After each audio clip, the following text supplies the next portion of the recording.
warahmatullahi wabarakatuh. Waalaikumsalam warahmatullahi wabarakatuh. Selamat siang Ibu Dewi. Selamat siang Ibu.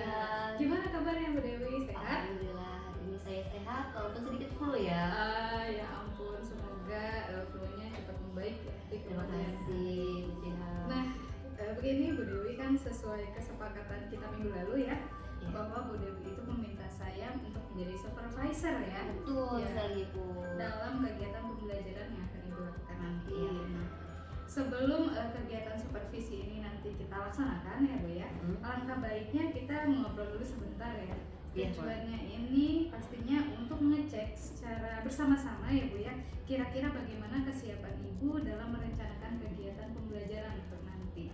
Nah, nanti ada beberapa pertanyaan yang ingin saya sampaikan kepada Bu Dewi tentunya seputar area pengembangan dari kompetensi yang Ibu ingin kembangkan itu apa, lalu materinya nanti apa, tujuan pembelajarannya apa, lalu strategi pembelajaran yang akan Ibu sampaikan kepada murid itu apa, dan mungkin nanti saya juga akan menanyakan teknik penilaian yang akan Ibu lakukan untuk di kelas itu. Sebelumnya mohon izin Ibu ya, karena saya ini orangnya pelupa gitu ya. Jadi mungkin ada saatnya nanti saya izin untuk mencatat terlebih dahulu poin-poin penting yang Ibu sampaikan. Oh iya boleh sekali Bu Jihan. Betul. Takutnya ya nanti bisa terfokus Bu ya, tidak lupa gitu. Iya, siap Bu Jihan. Nah, kita mulai saja ya Bu ya. Boleh. Supervisinya. Untuk pertanyaan pertama, berarti kegiatan supervisi kan identiknya dengan pengembangan kompetensi guru ya Bu ya. Ya.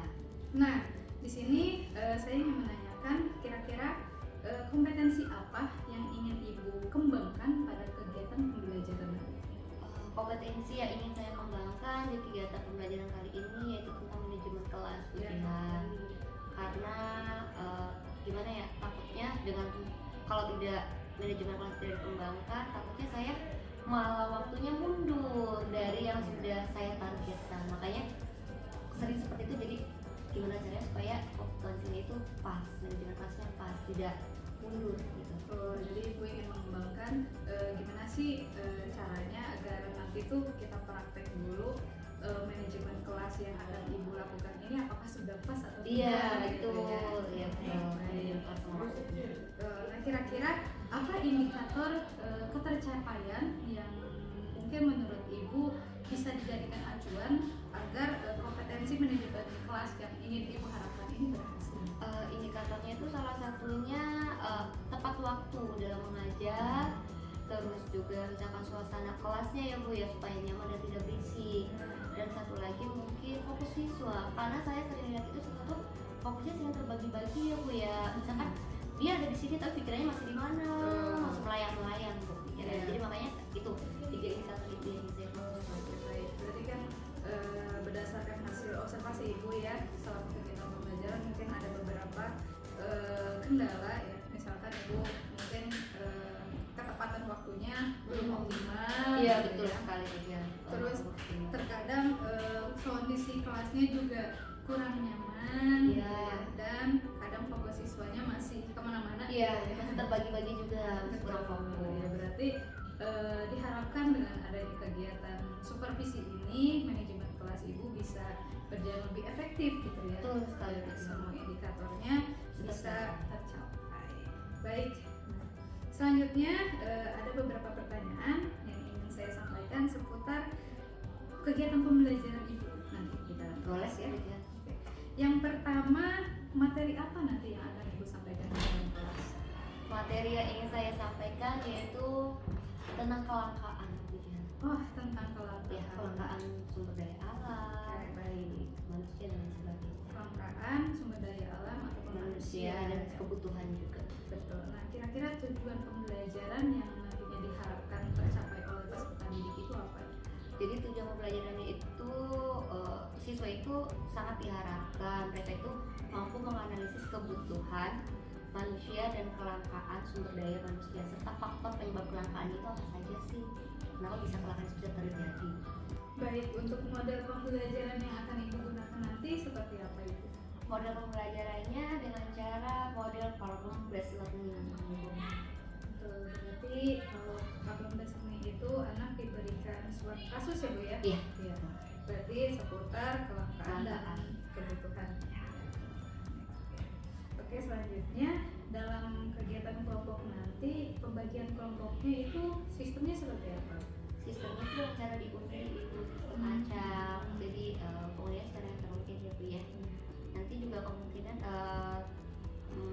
metodenya itu bisa dalam metode dengan saya ceramah sedikit, nanti siswa juga mempresentasikan kasus yang sudah saya berikan itu isinya seperti apa,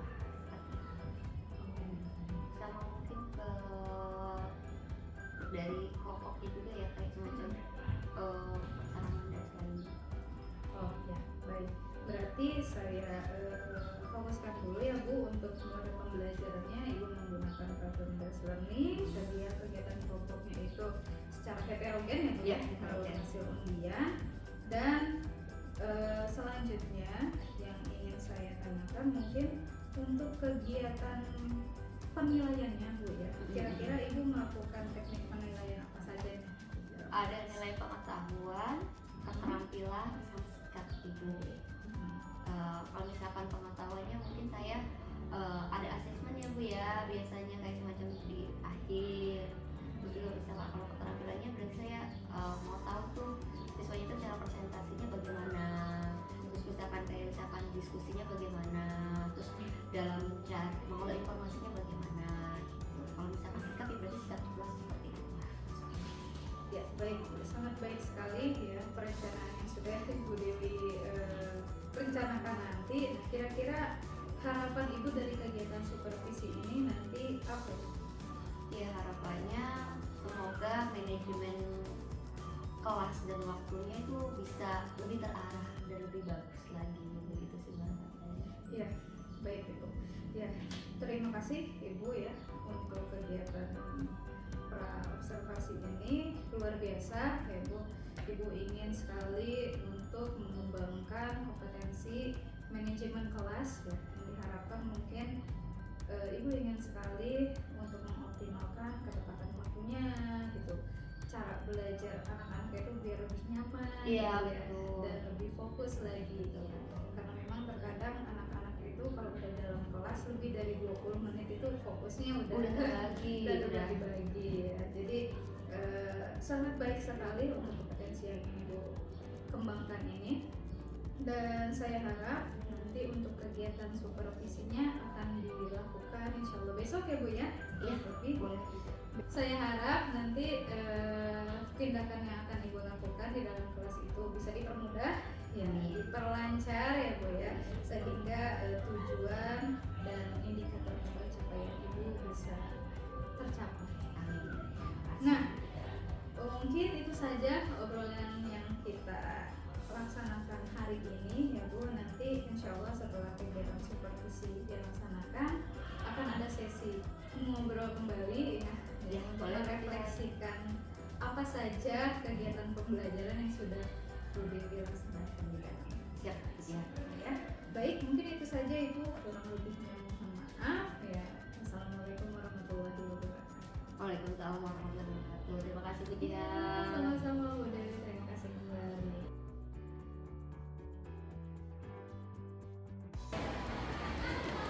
Siap, berada mati mulai.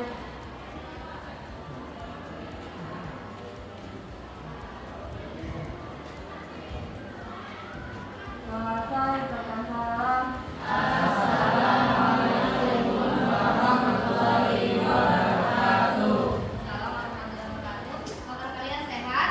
Alhamdulillah sehat, semangat luar biasa.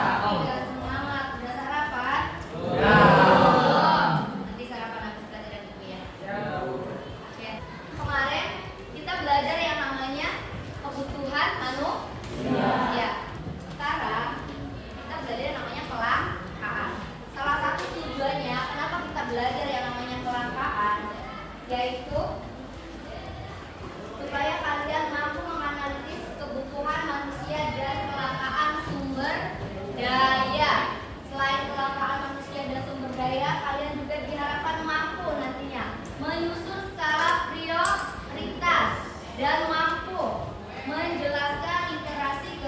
keuangan dan bisa membedakan atau mampu menganalisis pembagian ilmu ekonomi yang nantinya. Berarti sekarang kita belajar kelangkaan terlebih dahulu, yang nanti kelangkaan ini cara pembelajarannya itu dengan dibagi kelompok. Kelangkaan itu apa sih? Keterbatasan sumber daya alam sehingga kebutuhan manusia tidak terpenuhi. Ya, keterbatasan sumber daya alam. Karena sumber daya manusia itu yang tidak terbatas, kebutuhan manusia tidak terbatas, sedangkan sumber daya alam terbatas, maka terjadi namanya kelangkaan. Pernah nggak kita mengalami kelangkaan? Kapan? Covid. Apa yang celaka waktu zamannya Covid? Selain Covid, kapan lagi? Apa terjadinya pas Covid aja?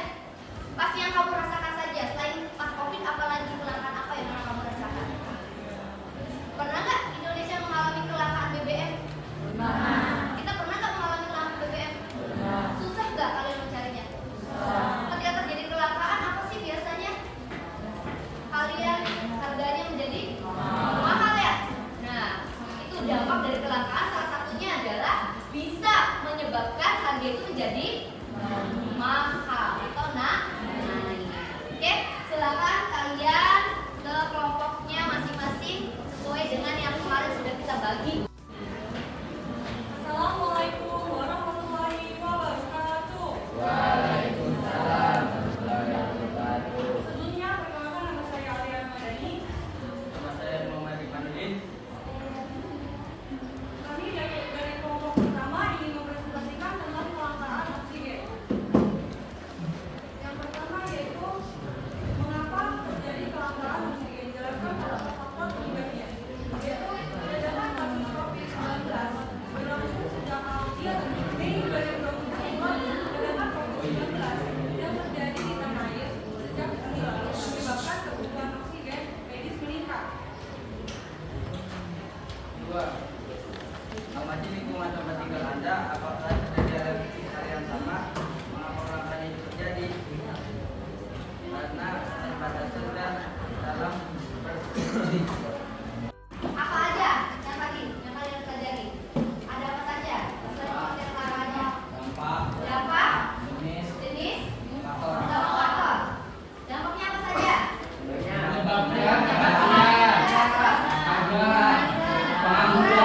Nanti kita ketemu lagi minggu depan. Minggu depan kita akan belajar yang namanya skala prioritas dan biaya peluang. Biaya peluang. Nanti tolong kalian baca dulu materinya. Biaya peluang dan skala prioritas. Itu ya. Ibu jelasin sedikit saja. Kenapa kita harus menyusun skala prioritas? Jadi kamu bisa menyusun mana kebutuhan yang paling penting, tidak terlalu penting, dan sangat tidak penting. Itu sangat berguna untuk kamu, apalagi di kehidupan yang akan datang. Ya. Terus apa itu biaya peluang? Kita akan belajar biaya peluang itu apa. Biaya peluang itu adalah biaya yang tidak dipilih. Jadi tolong nanti dibaca terlebih dahulu. Biaya peluang dan skala prioritas. Silakan pimpin doa sama Kak M. Dan